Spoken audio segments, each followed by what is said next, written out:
Uh, thanks so much for coming tonight to talk about how you can advocate for issues at the county level to affect policy. I'm Kate Lunceford. I use she, her pronouns, and I'm the issue chair for Forest for the League of Women Voters of Washington. And I am also a member of the League of Women Voters of Snohomish County. I live on the ancestral homelands of the Coast Salish people. We'll talk tonight about our experience with advocacy around mature forest protection in Thurston and Snohomish counties as examples, and about some successes and opportunities at the state level.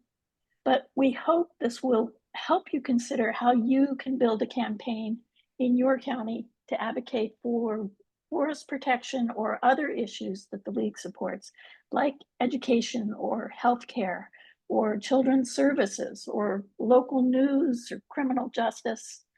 The League can support your efforts. So please put any questions that occur to you in the chat, and we'll take some time about 7:50 to answer questions. I want to thank Washington State League board member and issue chair Martin Gibbons and Snohomish County League member Carol McMahon for their help running Zoom and fielding questions tonight. And I am grateful to have with us tonight Vanessa LaValle and Brel Froebe. Vanessa uses she, her pronouns and is an advocate for forest management in Thurston County. Vanessa joined the League of Women Voters in January of 2024. She's an alumna from the Evergreen State College with a BA in photography and a master's of environmental studies with an ArcGIS certification. From sailing the Sound to hiking the Black Hills, she is passionate about the outdoors and especially watershed conservation and wildlife habitat connectivity. Brel Froebe is the executive director of the Center for Responsible Forestry.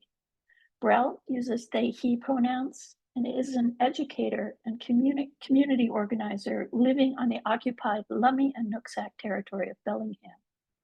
They received an MA in Urban Education and Social Justice at the University of San Francisco and have spent the past decade facilitating youth-led action through restorative justice, critical pedagogy, art, and outdoor education. They're also active in campaigns to decriminalize homelessness. Brel grew up on the Middle Fork Nooksack River and is passionate about doing what they can to protect the surrounding forests and watersheds. Their involvement with CRF started in 2021 in a successful effort to cancel the Upper Rutsatz timber sale above the Middle Fork Nooksack. And since then has been working with communities like ours all across Western Washington to build the legacy forest protection movement.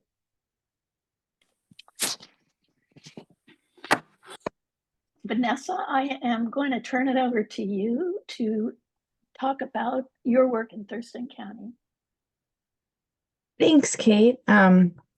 So good evening, everybody. I am setting up my screen. Is it sharing the right one? Excellent. I am grateful to see you all here, and I'm appreciative to be invited as a speaker. I'm really grateful that I joined the League. I think it's such a wonderful group, and you'll have to forgive me. I have a sore throat right now, but time moves on, so we're good. So tonight in Thurston County, you know, the work that we've been doing, this is probably going to represent, I've been involved heavily for the last year, but in coming to learn and meet all of the other people working on this, this probably is going to summate about 2.5 years to 3 years of some level of involvement of working with the county to try and communicate our desires and connect them with the right people so that they can propose something meaningful to DNR. And so that's ongoing. I'll jump right in. So I was a part of developing a document with Stephen Kropp and Joshua Wright for to give to the Thurston County Commissioners. And they named that a new vision for Capital State Forest. First, I'd like to start by introducing the term legacy forest. hopefully many of you are already aware of that. I saw one question in the chat, like, is it a mature forest? It's kind of a nuanced, unofficial definition. DNR doesn't really seem to feel that it's an official definition. Some trees like Doug fir, they can live up to 1,000 years. So what's maturity in that time frame, you know, can get a little hairy to tease out. But most of these forests, I believe, are like in the 70 to 80, going up to 100 years right now, is some of the ones in Thurston County anyway that I've been looking at. And so they are, we like to call them legacy forests because they retain a lot of the characteristics from old growth forests that used to really cover our landscape. And part of why they do that is because they were logged differently. They were logged before the most heavy equipment was brought in. And it used to be more people powered rather than machinery powered in Washington. And so with this newer equipment that came about largely after World War II, you know, that is compacting the soil, it's crushing out microbes, it's they would stump trees and rip them out of the ground later on. That those kinds of practices, then they would come in and they would plant a tree. So that's a timber plantation. So the legacy forest is where it was left to regenerate after being logged. And some of them regenerated around some trees that maybe got left behind, also seeds, and other things like that would sprout. The mycelial network in the forest would still be intact. And so they would still have their soil invertebrates and microbes that are so necessary to forest health. You know, a timber plantation is a great place to grow timber, right? But it is not necessarily a forest, as we're learning in research. You know, the types of diversity of plant life and stories, multi-dimensional. So you'll have a canopy with larger trees, but also you'll have, you know, shrubs and ferns and other, like at every level. And those are fantastic for wildlife and, you know, also for just enjoyment. So the how I got into this part of the story is I was looking for a thesis topic in graduate school. And I was driving to school one night at Evergreen off Delphi Road, and an elk leapt up over the roadway in front of my car. And I happened to be listening to an audiobook that was talking about habitat connectivity. So to me, this seemed like a really obvious sign that I should jump in there and see if there's something in this subject that would be a good thesis project. So as I'm researching online, I found this incredible graphic created by Conservation Northwest. And it shows the potential for animal movement all the way from the Cascades to the Olympics. And so as a nonprofit, you know, they have been working on this for a long time. And as some of you may be familiar with that incredible overpass in the Snoqualmie area, it's gorgeous when you drive under it. For animals crossing it, there's also a live cam on WashDOT if you ever want to just look and see its use. So looking at that, I got really excited thinking about how my community could be a part of this pathway. If you're looking in the Cascades to Olympics, you know, Capitol State Forest, people may not think of it as very big, but it is right in the middle. So I reached out wondering, do you guys have data to support this? Could I analyze it for you? And they are relying mostly on WashDOT data, the Washington State Department of Transportation's wildlife vehicle collision data. And they didn't have any forest monitors. And so I volunteered to become a wildlife monitor. And I was looking for places to put these cameras, and that is when I stumbled upon the phrase legacy forest. And because of all of the things I just outlined, they're such high quality, they're so nice to be in. It seemed like a really great place to use as a control for putting my cameras. Since a lot of the forest right now is in a clear-cut stage, you know, that maybe would be a different experiment.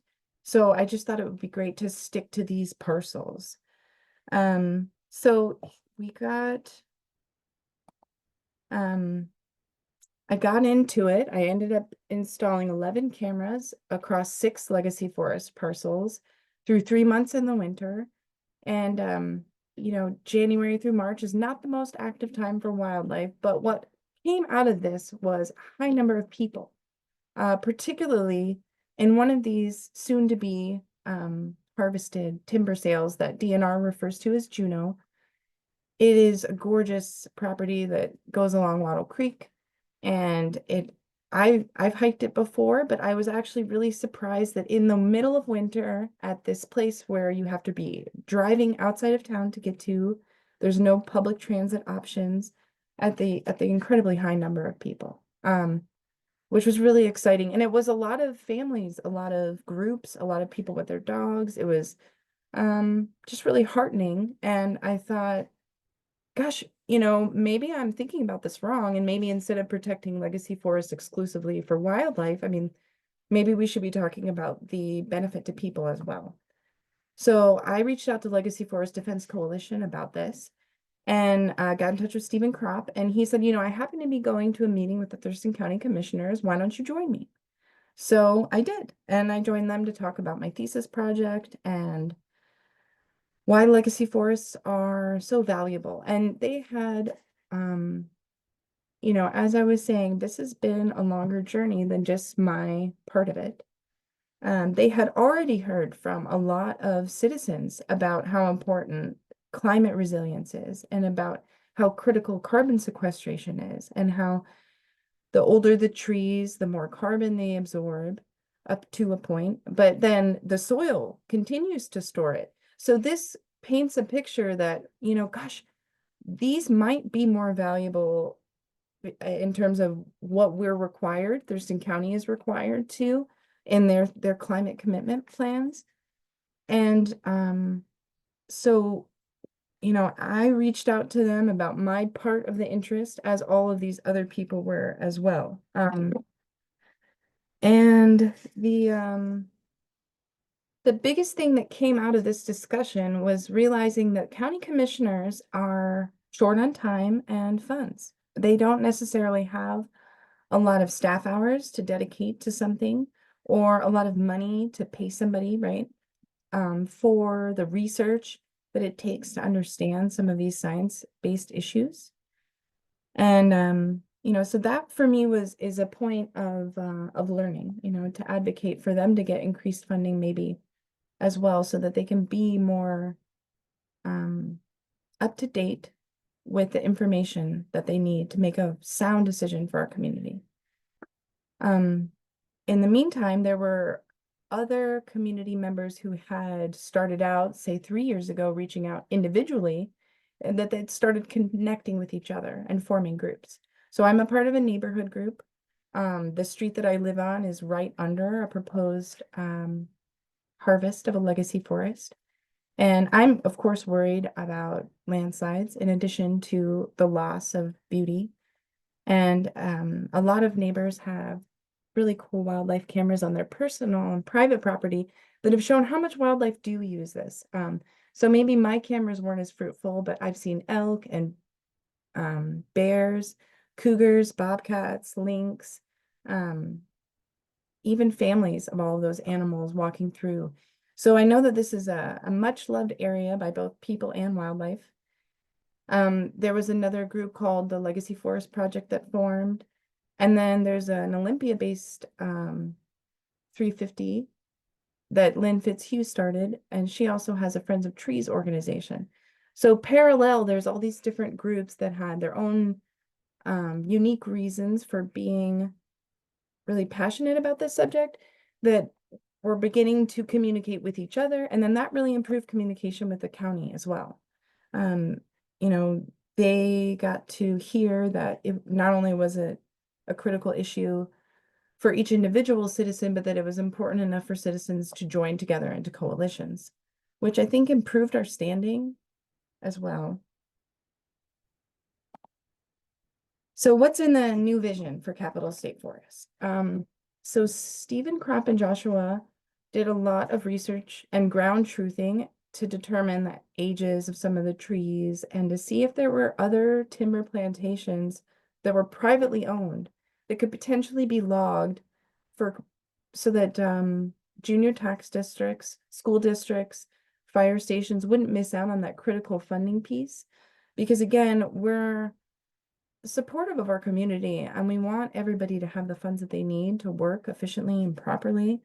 But it just seems like with some creative thinking, we could come up with a way where we could keep some of these forests, but also satiate the needs of these community agencies. Um, Within the new vision, there's a proposal that involves a map made in ArcGIS of the specific legacy forests that they were discussing, and then also modeled a potential preservation corridor that takes into account both wildlife use and recreation use and where these parcels are. And then again, maps of these private companies that have timber stands that would be potentially financially similar, or could make up a shortfall in budget. And then it also had research on DNR's policies from within their own organization to help the county understand the context.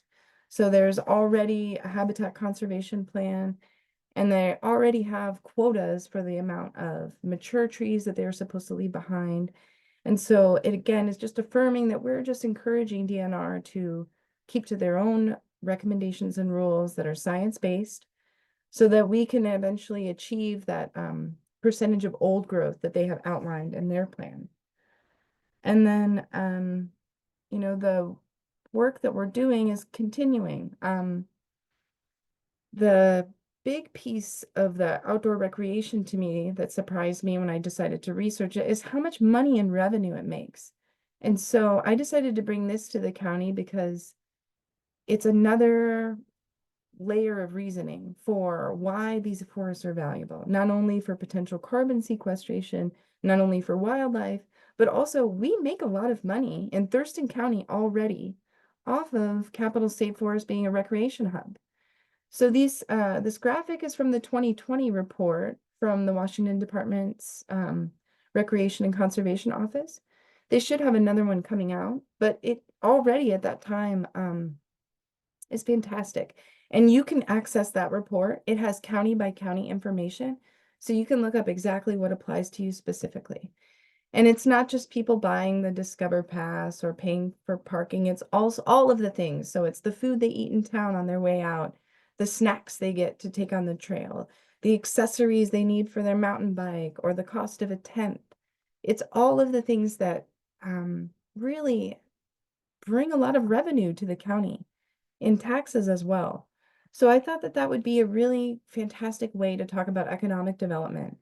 What if we transition these forested lands into recreation and then we built an infrastructure locally around that so that we could capture recurring regenerative funding, especially for the junior tax districts, rather than the one-time windfall that is often kind of hard to predict or budget for and may have, in fact, certain earmarks on the way that the budget is used. A lot of the trust fund money ends up, it has specific conditions. So it might be used for capital projects, but isn't just a general fund that maybe teachers could pull from for the things that they feel that they most need in their classrooms that are already pre-existing.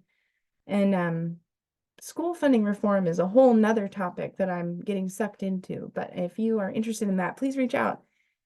And but yeah, so this is just in Washington State that the outdoor economy in the United States is actually the third most productive one. It's like right behind healthcare.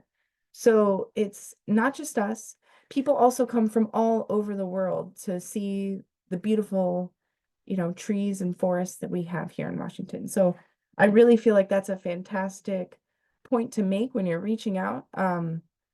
To people, and thank you to the Recreation and Conservation Office for all their fantastic research that makes it so easy. It's a beautiful document as well. And so that sort of brings me to where we are now. We're still continuing to meet. Although the Thurston County Commissioners proposed this joint forest management plan with DNR over specific legacy forest parcels they wanted to see preserved.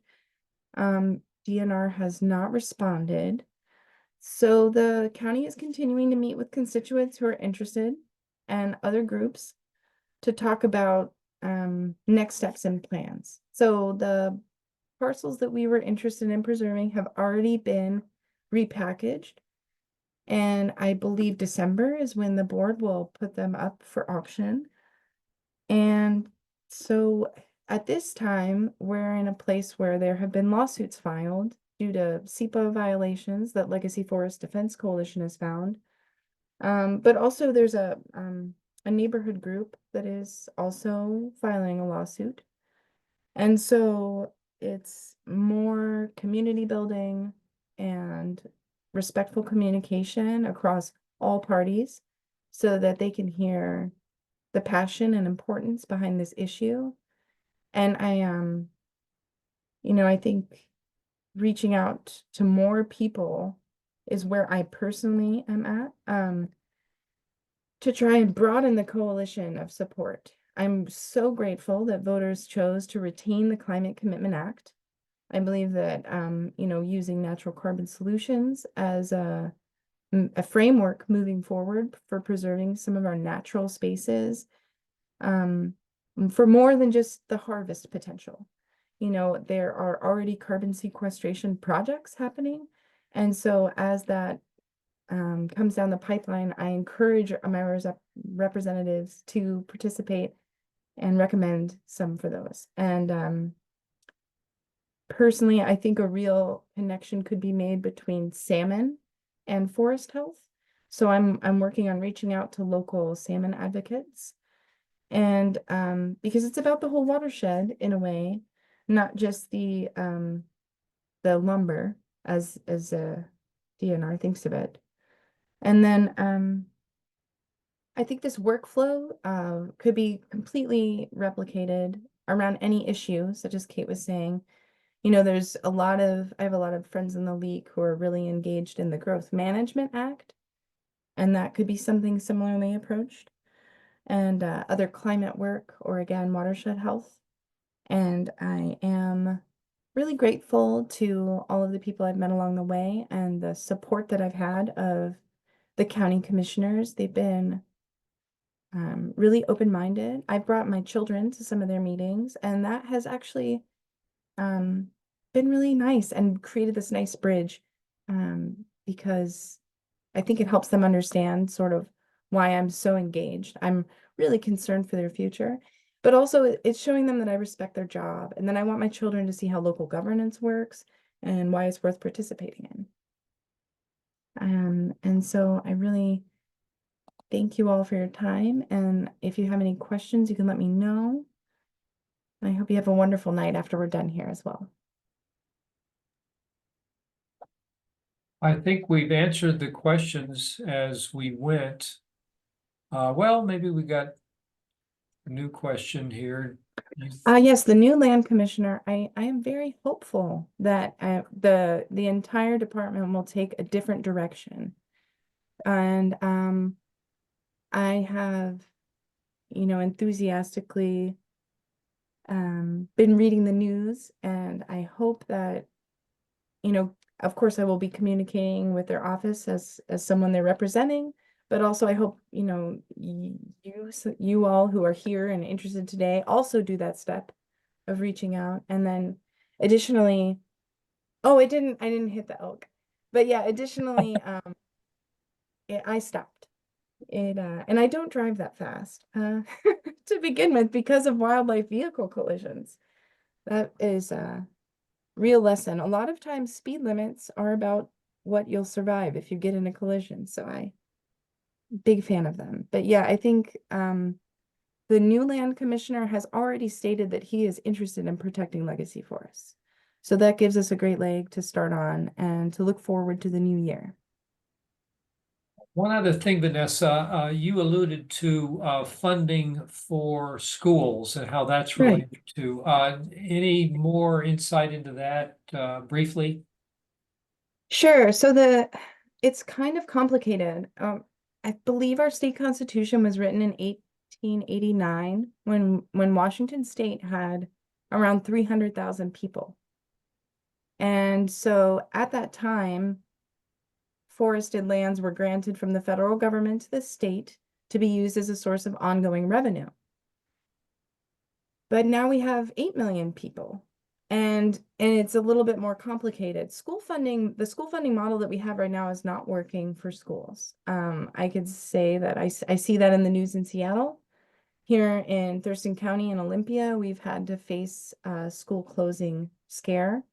And it was with a lot of parental involvement and fundraising that we were able to get the board to go a different direction, but it could always come back.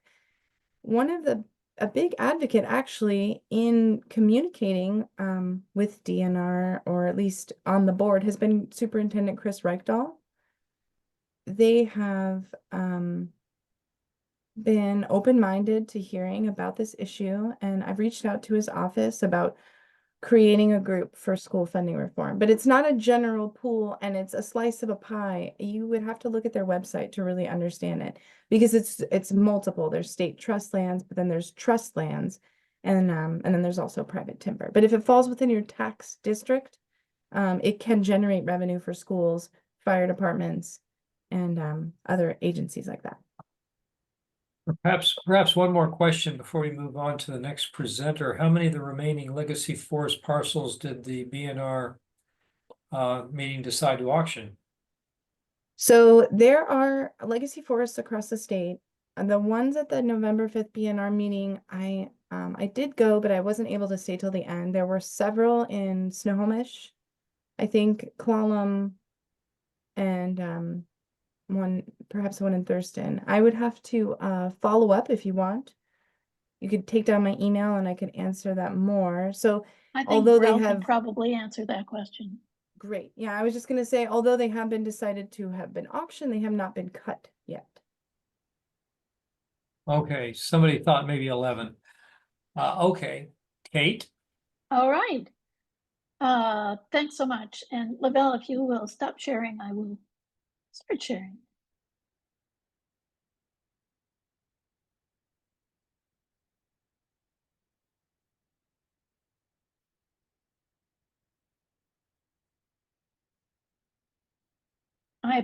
I apologize. I didn't put our contact information up before, and I will put it up again at the during the Q&A, and so you know how to contact folks. And thanks so much for Vanessa. It's been a really interesting adventure in Thurston County, and it was one of the inspirations for us here in Snohomish County.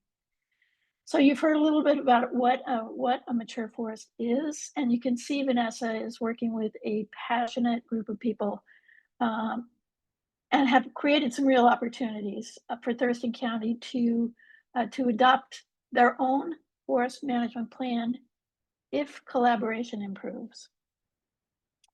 I want to tell you a little bit about Snohomish County's adventure, but before that, I want to tell you a little bit about what counties do. In Washington State's 39 counties, the county commission or county council is the county's legislative authority.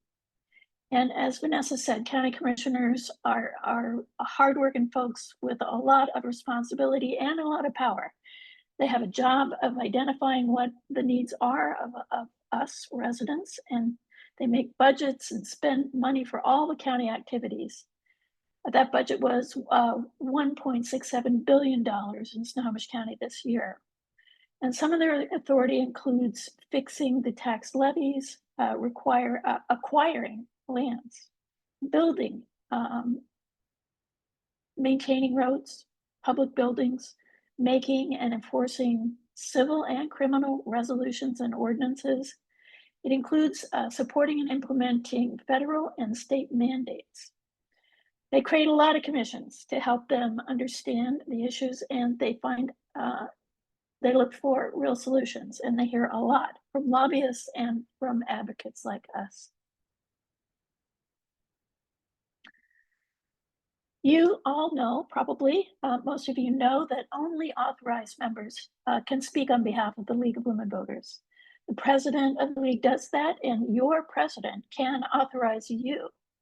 But another powerful influence is the many voices speaking for themselves rather than many voices speaking for the league. One way to get started is just call your own representative and talk to them for a few minutes, or write them an email and tell them what you're concerned about and what your issue is, and just start to get to know that person. They really want to hear from you. The Snohomish County League speaks to council members about issues related to its program of work, which is probably a familiar term to you folks in the league. Since 2020, one of the programs of work in Snohomish County is called the Tree Campaign, that works to enhance and improve urban tree canopy.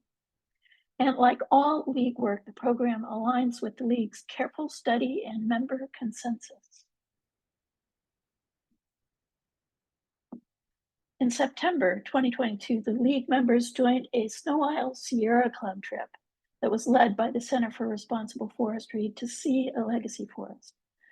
Wet Cactus, I don't know who names these things, was a timber sale on public lands that contained a beautiful, naturally regenerated forest in the North Fork Stillaguamish River watershed. This forest was nearly 100 years old and had incredible biodiversity, as well as remnant old growth trees that were over 5.5 feet in diameter. And it was scheduled to be logged in 2023. Our group began educating itself with the help of CRF, books and articles about new science surrounding reasonable forestry and how the Department of Natural Resources, or the DNR, manages our forest lands. And then we learned about Thurston County Commission, that they had sent a unanimous letter to the Board of Natural Resources, which is DNR's ruling board, and they requested protection of mature forests on DNR lands in their county. Also, in the state Supreme Court in 2022 ruled that the DNR has many options to manage our public lands for the benefit of all the people, besides logging it.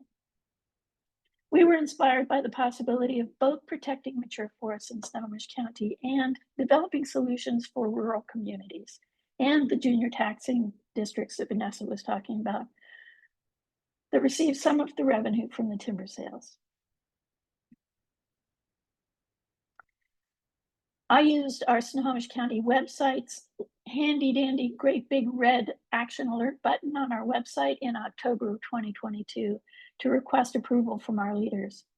There was an online forum that asked me to tell our leaders what I want the league to do and why and when and how it is supported by league positions. And in November, the Snohomish County League leadership gave approval to expand our program of work to include in the tree campaign, the protection of our carbon-dense, structurally complex, mature forests on public lands, especially the 6,000 acres in lowland areas that are subject to logging in the near future. It became an official program of work voted on by the full membership at the annual meeting in May that year, but work was underway, and we have a group that meets monthly on Zoom. We learned about the programs offered by the Department of Natural Resources and the legislature to protect these carbon giants and to find revenue for schools and hospitals and fire departments and libraries, the junior taxing districts that get revenue from the timber sales. And we learned these programs would likely require the buy-in of the local legislative authority. That's your county council or commission. Our league wrote to the council and asked them to contact the DNR and seek collaboration with the Commissioner of Public Lands, France, to protect mature forests. We and our president met individually with council members to talk about how to protect forests and find replacement revenue for the junior taxing districts. And we asked constituents and other organizations to come with us. Every council meeting has a public comment period before the meeting. We asked advocates to speak for up to 3 minutes before several weekly county committee meetings called Public Infrastructure and Conservation. The full council heard from all ages and all areas of the county about the value of mature forests. One high school student called in from school and gave her a 3-minute testimony and her request. And everybody picked a particular talking point and told their story about why these forests are important to them and to future generations.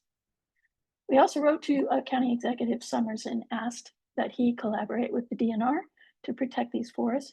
And in August 2023, we were very grateful that Executive Summers did write to the Commissioner France asking for participation in the new Natural Climate Solutions funding, which is one of the alternatives to logging. But the legislation funding the natural climate solutions directs the money to be administered by the legislative authority, the county council. No, sorry.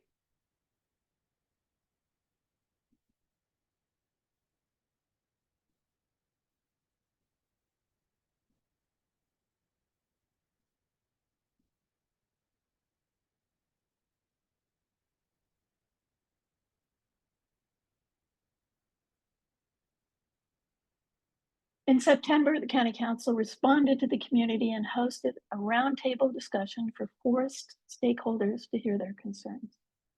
Later in October, the Council also wrote to CPL France to say it would like to talk to DNR and the trust land beneficiaries, the junior taxing districts, and tribal partners about finding parcels to protect with the Natural Climate Solutions funding. We continued lobbying, and then President Karen Crowley published an op-ed in the Daily Herald, our local paper, about mature forest protection.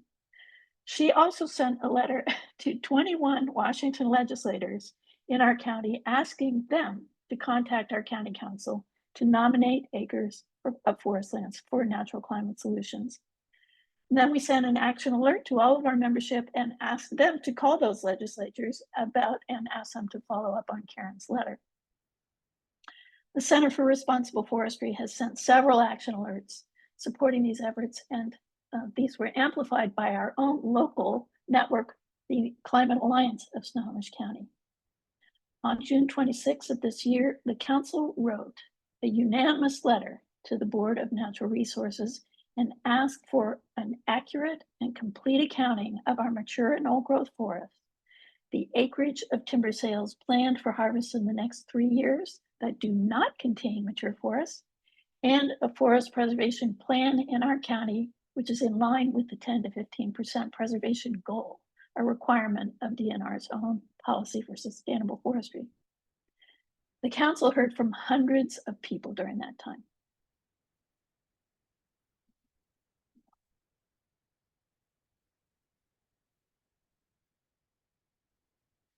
The League is concerned about how protection of these few forests will affect rural communities. We began a study to understand how the junior taxing districts think about the revenue from our public lands. We understand the importance of wood in our economy, and we don't look to stop all logging. We also want to make sure that conservation efforts support economies of forested areas. New jobs should be located in rural communities, not limited to commuters. All of this work has helped us understand the issues we care about. We've learned a lot and met a lot of folks who care about our county. It's led to conversations and acquaintances and new partnerships.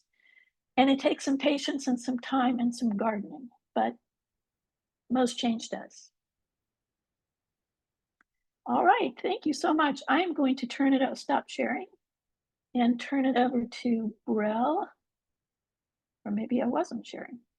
Okay, I will turn it over to Brel to talk about more on our successes and our opportunities. Great. Hi, everybody. Really grateful to be here. Really, appreciate the opportunity to talk about how counties can be really effective players in creating change. I'm not sure how many of you on the call are specifically interested in forest issues or are just more interested in getting involved in county government. But I hope that that what you've heard so far are just great examples of how the work on the county level can create some really meaningful change. And I think regardless of your political persuasion, a lot of us are just looking right now for ways to be politically effective in times when things on the national level feel pretty crazy. I think there's so much that can be done on the local level that has big impacts beyond just the local level. So yeah, I work with an organization called the Center for Responsible Forestry, and our mission is to protect the last remaining legacy forests in Western Washington on state lands, and to work with local communities and state policy makers to protect those forests. We also advocate for ecological forest management practices and try to educate communities about the importance of these forests from a climate and ecological perspective. So the ways that sort of the strategies that CRF uses to do this work is, as I mentioned, community education is a really big piece. Doing local grassroots campaigns is also an important piece, and putting pressure on the Department of Natural Resources to change their policies is important. There's an importance to do legal challenges and to do policy changes on the state level through legislative campaigns. So we really try to bridge the local to the statewide, and that's something that I'm wanting to focus on in our time together tonight. Counties have a lot of power, especially when it comes to forest policy, but I think in all realms of policy, counties have a lot of power on the state level. When we're talking about forests,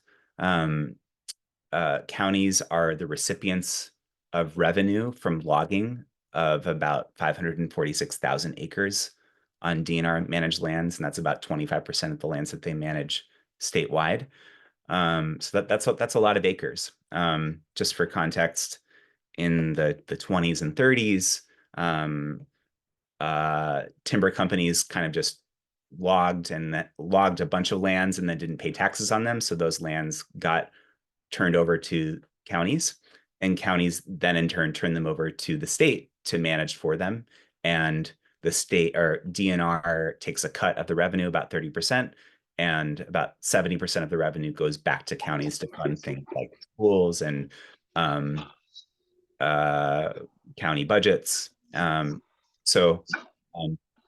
they're a really big player when it comes to forest policy.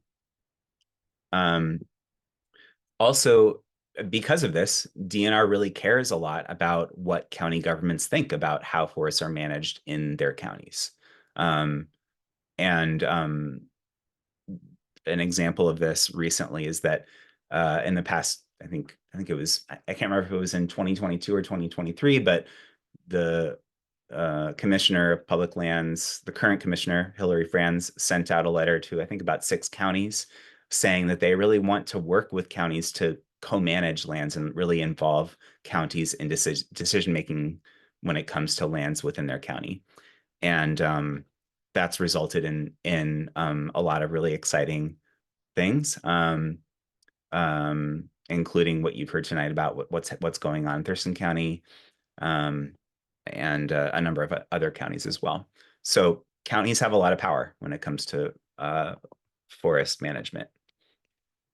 An example of this is that counties actually have the power, if they want, to take back all of those lands that they turned over, in the early 20th century to be managed by the state. So if a county wants to, they can take back lands through this process that's called reconveyance. If they want to put those lands into a status of a park for ecological reasons. Yeah, so there's a lot of leverage that they can use, to either take those lands back or say that they're going to take those lands back as a way to show that they really have a lot of power when it comes to management. And just an example of this, so I live up in Whatcom County in Bellingham, and Whatcom County in 2014 reconveyed around 8,800 acres in the Lake Whatcom watershed, which provides the drinking water for Bellingham. And so, the thinking behind doing this was that industrial logging in the drinking watershed has negative effects, and the county decided to turn those areas into a park, mainly for ecological purposes and because of all of the recreation that happens in that watershed. If this is something that anybody on this call is interested in learning more about in their own counties, I'm happy to share more. But it's just an example of the kind of real tangible power that counties have with forest policy. So I figured it might be helpful to just share with y'all what we've seen, given our work in a number of counties. We really try to really help form coalitions in different counties that can do county work. And so I figured it might be helpful to just kind of walk through what we've seen is kind of like a successful pathway for campaigns in counties. So as Kate mentioned, an important first step is creating a coalition, a group of people that's in groups that are going to meet regularly to build power and to really put forward a vision, and to really identify what are the goals of that coalition.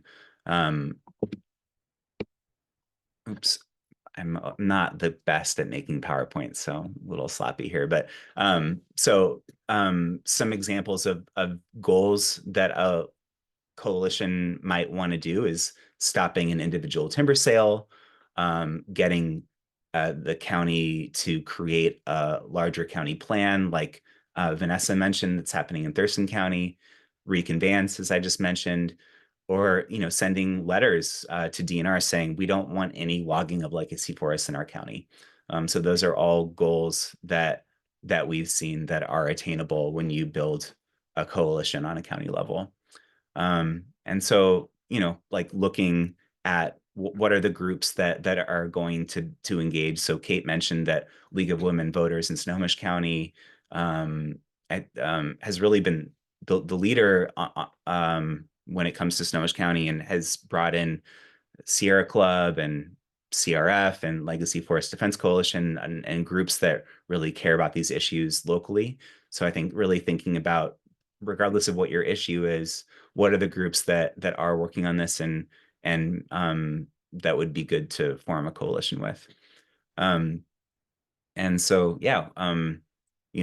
once a coalition is formed, it's really important to do some power mapping and really figuring out who are the people that have power on the county level that can really help us achieve our goals, and who are the people that are really going to get in our way, and how much power do they have. I think that's just a really important thing for coalitions to do in order to achieve their goals. When it comes to forest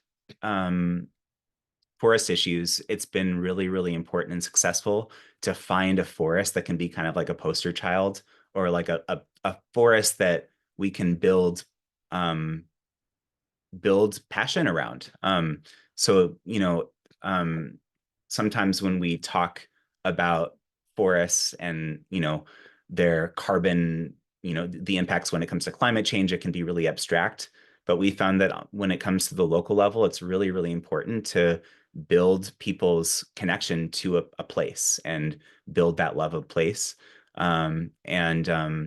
So finding a forest that the characteristics that we've really identified that we think are helpful are ones that are, have impacts to drinking water, have high recreation areas, are accessible, that you can bring people out to. So, once you identify a forest that you can really build the public imagination around, it's really important to take people out to those forests and do cultural events and public events, and really just, getting the community out there and building that connection to a place. Also bringing out media and trying to get some press coverage is really, really important to build, like recognition of a timber sale, and the name of a timber sale is really important. So like in Snohomish County, for example, there's this sale called Stilley Revisited that we did a lot of work, and a number of sales in Thurston County, and up where I live, we've managed to stop a number of sales as well by really building kind of like name recognition around a particular area.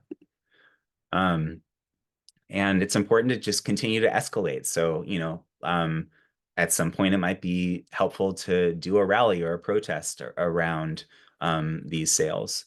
And we can talk a little bit more about that maybe just in a couple of slides when it comes to larger statewide stuff, but just continuing to build the momentum is important. Also, it's really important to figure out on the county level who on the county council or board of county commissioners is going to be the person that can really be the champion for this, and building relationships with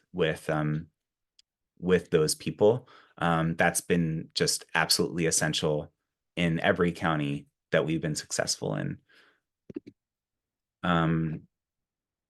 Also, just simple doing like pressure campaigns around just getting a critical mass of people within your county to send as many comments as possible to your county council or county commissioners, showing that this is really an important issue to folks.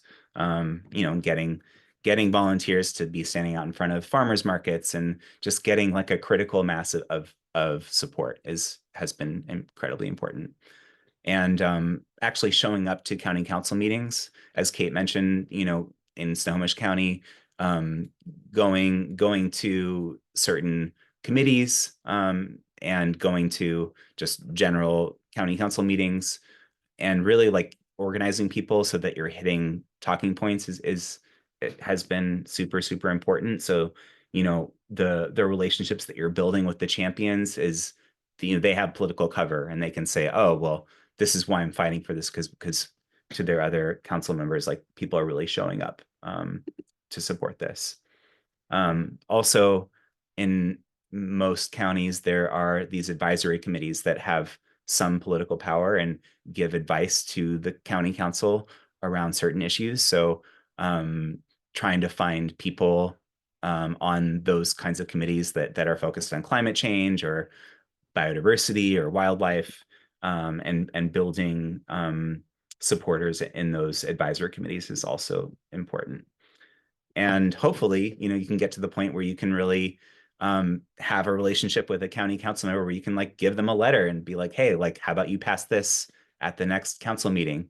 And that's something that we've been able to do, in Whatcom County and Thurston County and other places. So like having people that can really provide language for council members who are very busy. So yeah, public education is really important. Bringing people out into the forest is incredibly important. And having opportunities for people to show up and gather is also really important. In 2022, we did a rally.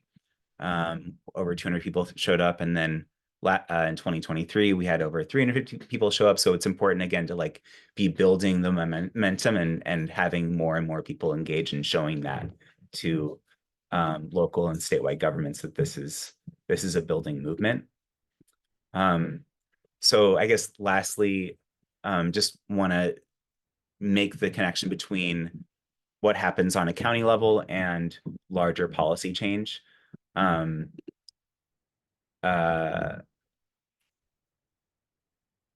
only reason why sort of our movement has been so successful is because of action that's been taken on the county level and translating that into larger statewide wins.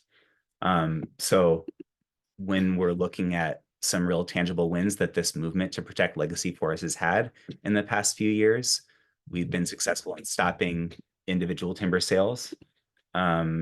We've gotten county governments to take a stand saying, yes, protecting legacy forests is important. And, both in Whatcom, Snohomish, King, Pierce, Jefferson, Kitsap, Clallam, all of these counties have in some way or another have taken a stand and expressed that to the statewide government. Example of this is, we were able to get funding to protect around 2,000 acres of legacy forests, and that would not have been possible without county commissioners and council members hearing from their constituents and then calling their state legislators and saying, hey, this is really, really important to my constituents. Please make this a priority. Megan Dunn in Snohomish County was incredibly helpful with that. Ty Menzer in Thurston County, all of these counties that I named on this slide, all of the county commissioners and council members took a stand when it came to getting legislation passed. Sort of where we are now, we just got a new lands commissioner elected who I think saw the power of this movement and saw that this is something that is a winning issue and ran on it. So I think, looking forward, we have a lot of potential in the future because of all of the work that's been done on a local and statewide level. But there's still a lot more work to be done when it comes to county stuff. The timber industry is going to be fighting us still really, really hard. And they are going to continue to try to use sort of hijack schools and rural communities and use them as pawns. And so we really need to be finding ways to fully fund schools and rural communities. And so that isn't this sort of either or false dichotomy between funding schools and protecting legacy forests. And county governments are going to continue to play a really, really important role in that fight moving forward. So thank you for listening. I think that's the end of what I have to share with y'all. Appreciate y'all for taking the time to discuss this. Thank you, Brel. We do have a question. What's the goal for 2025 in terms of protected acreage? Well, so on January 15th or so, Dave Up the Grove is going to be taking office, and he has made this campaign commitment that on day one, he's going to protect legacy forests. So I think that's an important initial first step for protecting these forests. And also, like I said, he's going to be getting a lot of political heat for taking this stance, particularly because the timber industry is going to be using schools to be saying, well, what about schools? And so we really need to be in 2025 finding funding solutions that will fully fund our schools. And I think it's a larger issue beyond conservation. Chris Reichdahl is who's the state superintendent of public schools, is going to be trying to get $2 billion for funding special ed and just keeping up with inflation costs. And that's a real solution when it comes to funding schools, not, a couple $100,000 here and there from logging these older forests. So I think there's a really strong connection there between how we conserve these forests and these larger policy changes that maybe aren't directly related to forests.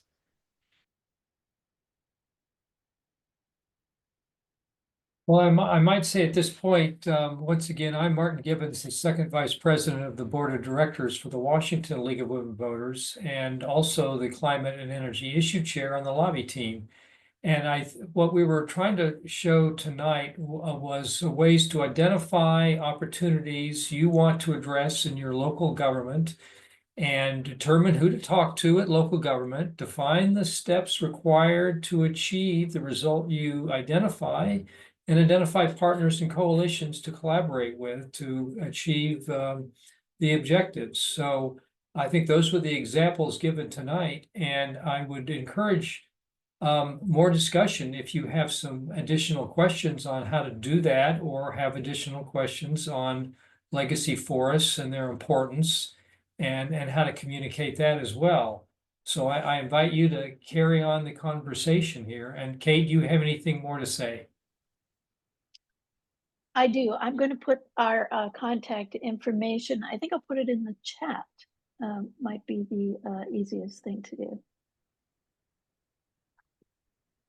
But I appreciate everyone coming, and I hope that you will consider, you know, how the league can support the work that you want to do in counties. That's the goal of the lobby team, and I appreciate this opportunity to at least show a couple of examples and let you know that the league is here to support your work. And so you see some of those people that can help, Kate and Vanessa and Brel, perhaps, not from the league, but also very knowledgeable. And I also am available to identify pathways to do this kind of work with local government and advocate that way. So Kate, you're gonna, let's see, we did have one more question. I think we answered it. Does it do any good to appeal to the PCHB? Vanessa says, yes, that would fall under engaging county committees. I think that's the Pollution Control Hearing Board. So there are a lot of government players here, and it may not be the same ones we've addressed tonight, but the process will be similar.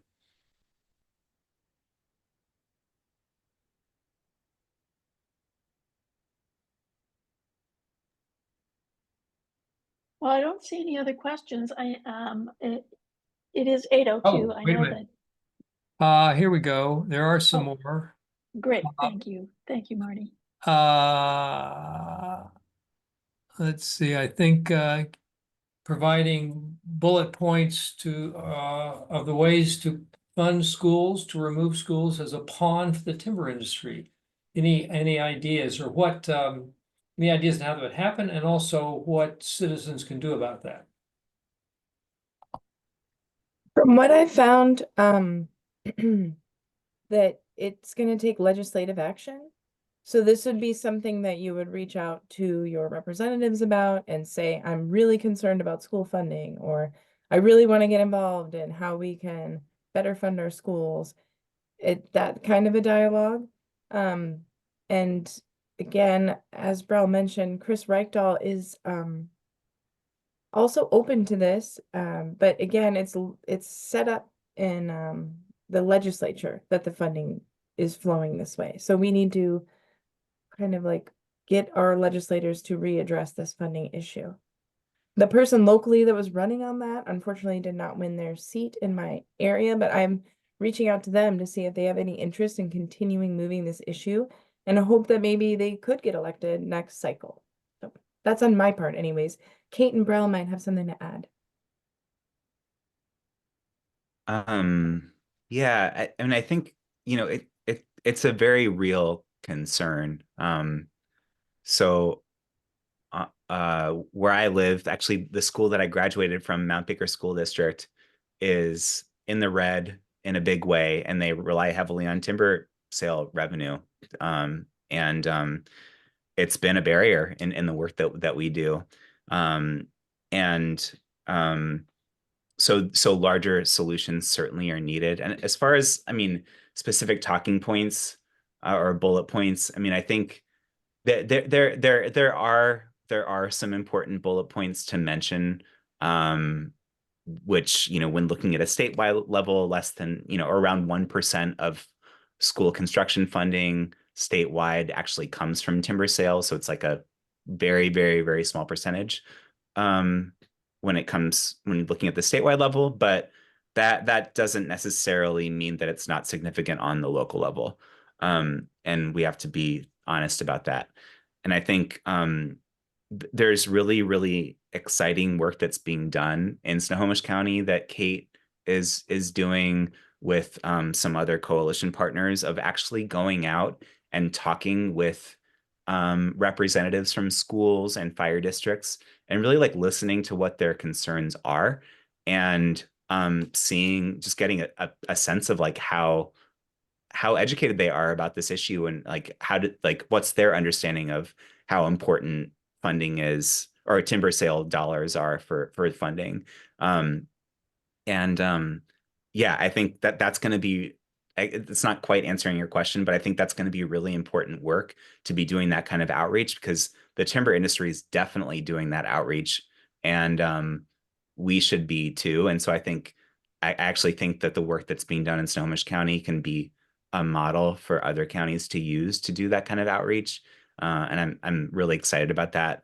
I think after some of that, like actual listening to those constituents or like listening to schools and such happens, we'll have a better sense of how to respond to their concerns. And like those bullet points can kind of come from that. We have some bullet points, but I think it's like, it's pretty like heavy on the rhetoric right now. And it'll be more authentic after we really do some more listening to the needs and concerns of schools and such.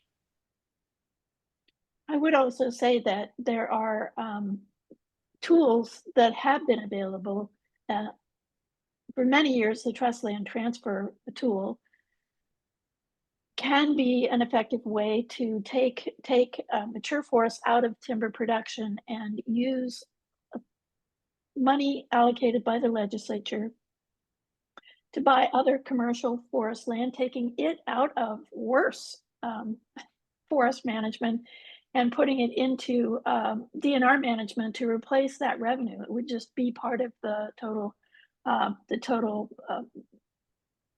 working forest that the DNR uses. And also DNR has an intention to target commercial forests that are in danger of being converted into housing to try and keep some of that wildland urban interface from exploding terribly. But it has to be funded by the legislature. The Climate Commitment Act survived, so there is a possibility that Natural Climate Solutions is part of the Climate Commitment Act. It is another avenue to do the same thing. Use that funding, different source of funding to take private timberland, put it into DNR, buy it, put it into DNR management, and set aside mature forests.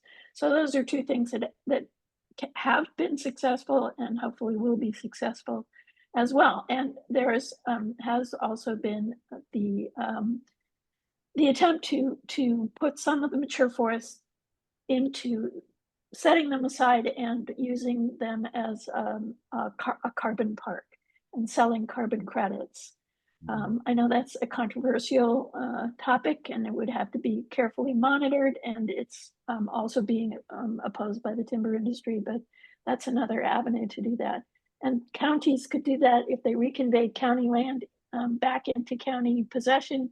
They could do that as well. So there are mechanisms there, and there's a lot of really smart people working on this at the state level. I don't know all of the new thinking and the discussions that are going on, but I'll be listening for them.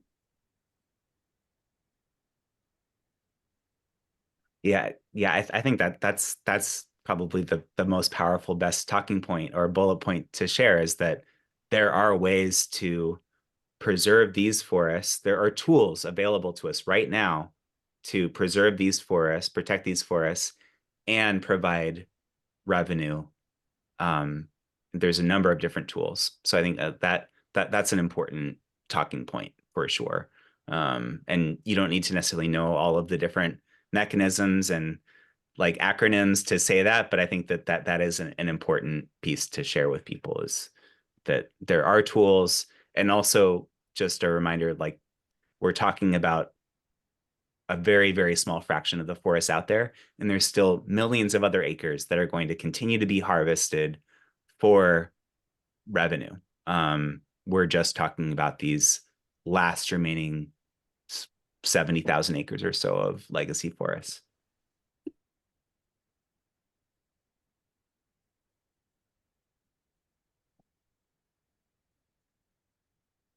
Any other questions?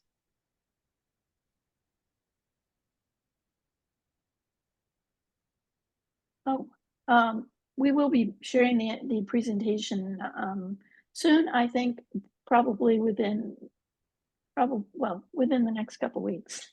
I'm not sure how quickly the State League can they're busy, so we will hope to get them to provide us with a link to the recording. Just want to share, because I know this is a very politically engaged group of people.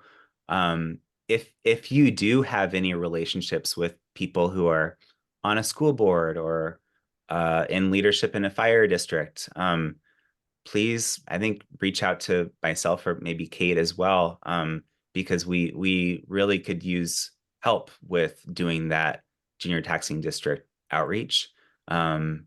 So just want to throw that out there, like that could be really helpful.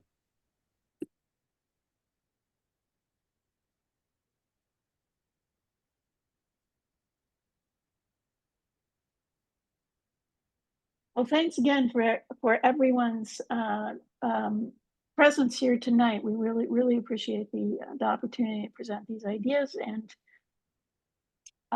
feel free to contact any of us to follow up if you think of other questions or want other information that we can help you with.